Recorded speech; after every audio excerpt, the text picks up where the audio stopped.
Now, when I learned about first aid, I was told that giving mouth to mouth isn't mandatory. In fact, it's optional. And this bewildered me because everywhere I read before that, it was like, no, mouth to mouth is important. I mean, if the person isn't breathing, you gotta oxygenate their lungs, right? So it makes sense. But then I was told that no, studies actually show that if people have to give mouth to mouth, they're more reluctant in order to perform the maneuver. So basically, people are less likely to touch lips with a stranger, especially if it's a person of the same gender, especially if the person has blood around their lips, like they went through a car crash and now like their mouth is bloody, or maybe they even have like a wrong smell coming up from them, right? So in order to still convince people to give CPR, if you tell them that giving mouth to mouth is optional, at least they still perform the maneuver. So again, the teachers that taught me how to do it, they said that, well, it's better than nothing. And if this increases the percentage of people that give it, it's better. So, like, obviously you should still give mouth to mouth, but if you're squeamish, then just do the compressions. So this is what I was taught. But now apparently there is another impediment, another hurdle, and that is that men are afraid to touch women's breasts. And what I find interesting is that when you read the article, it's 1 out of 3 people, right? But they don't break it down on religious reasons. That would also be an interesting study to see. Because everyone assumes that these are like straight white men, probably atheists on Reddit, that just refuse to give chest compressions because they're going to touch a woman. So like the solution is to have like mannequins that have breasts, so that you get the men to do the compressions. And I think like that would be a solution if it's true what you're saying, that men are actually afraid to do it because they don't want to be seen as doing inappropriate things. But I think there may be a religious component to it, and the reason I'm saying it is like, why isn't this happening in Romania? Like, why is it that when I went to med school, why was it not a problem for men giving compressions to women? Like, I've never heard about that, ever. We were told, like, hey, that there may be negative consequences in saving someone's life. And unfortunately, it shouldn't be the case, but then reality hits you. Like, a lot of the times, if you have a car crash, and maybe it's your fault, or the victim believes that it's your fault, and then you save them, they're not going to be very happy that you saved their life if they think you are the one that placed them in that situation. There's also another interesting component that we learned at med school, that a good CPR breaks at least one rib. Obviously, it's a joke, but that students have to remember that the CPR is a maneuver that needs to be done by applying a lot of force. And sometimes, yes, you can actually break the rib of the person, but the idea is that you're saving their life, so, it's at the end of the day, it's better, right? But what happens, and this is quite often, the person you just saved, they go home, they can't sleep at night, they're in a lot of pain, they're hollering, the family starts talking to them, maybe they start talking with a lawyer, and they start getting the idea that maybe if it was a different person doing a more gentle CPR, they wouldn't have the broken rib, and then they can sue, or then they can go to the media, and it has happened. So this is like the reasons that I have heard people are squeamish into providing CPR. But the idea that they're afraid to touch a woman's breast or a woman's lips, I have never heard about that, right? Usually providing CPR is not something sexy like in the movies. It's not like in an anime or something. Most of the time, again, if a person falls down, or if a person is in a car crash, like these are the usual times you are going to give CPR unless you're on the beach. And yeah, like the person can be bloody, battered up. The last thing on your mind when the adrenaline is surging and everything is like slowing down and you're realizing that another person's life depends on you, the last thing on your mind is like, oh my god, boobies.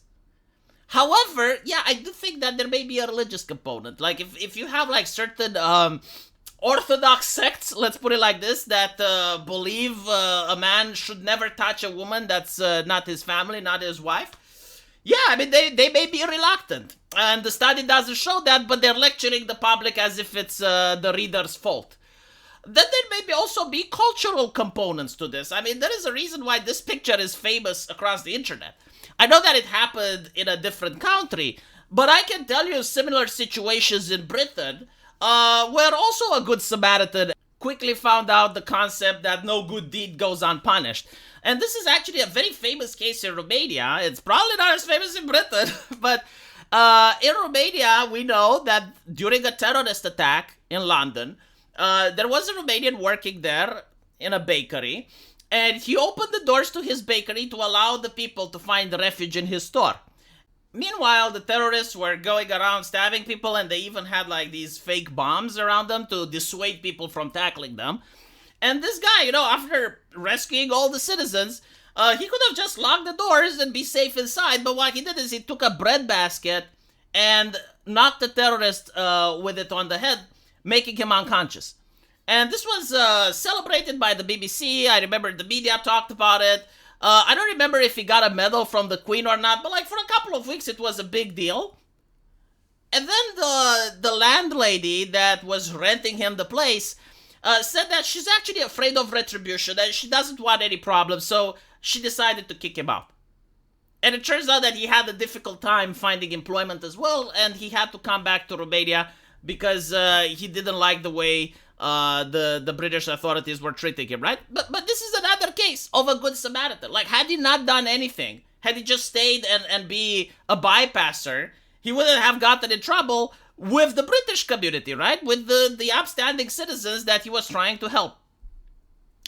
So, people know about this. Like, they don't live in a vacuum. Like, for the last 10 years, British culture has tried demonizing men by creating this conspiracy theory that they live in a patriarchy. They plastered things in the subway that just by looking at someone, like intensive staring is like rape and you can get in trouble with the law. Like all this other nonsense that why would we assume that culture wouldn't change? Like, why would we assume that you're trying to push so much stuff and, like you're saying, oh, believe all the victims, even if they don't have any evidence. We're not going to even listen to the person that's being accused, to his side of the story. I mean, people are aware that this is happening, so the solution is to just disconnect. You're like, okay, well, everyone is out for themselves. It's just myself and my family, and I don't care about anyone. In fact, if it happens to me, I don't think anyone would help me, so therefore, right? Like, this is the mindset that they inadvertently created. I'm sure they didn't expect to create this, but when you go on social media and you see that women would rather be alone with a bear in the woods than with a man, well, what do you think that does?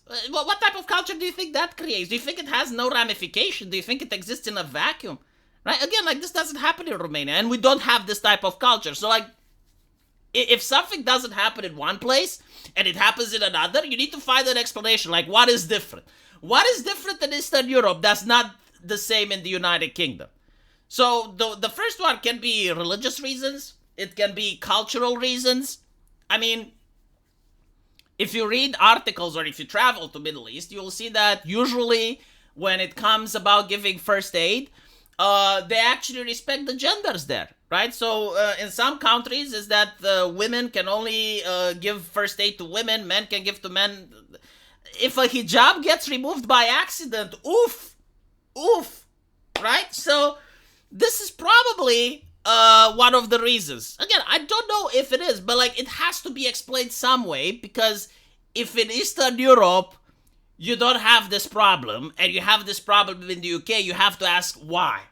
Because there's men both in Europe and in the UK, right? The culture is a little bit different, but we're human beings here and we're human beings there, and for some reason. So unless you find the answer to the problem, you can't find the solution.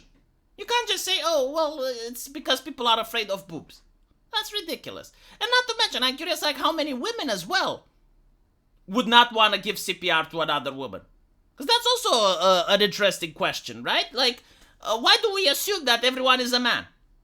Like, maybe there are women who also refuse to give CPR to men, or women that refuse to give CPR to it. This usually doesn't get analyzed, right? Because we need a little bit of context. Let me know what you guys think. And as usual, I will see you in the comment section. Take care.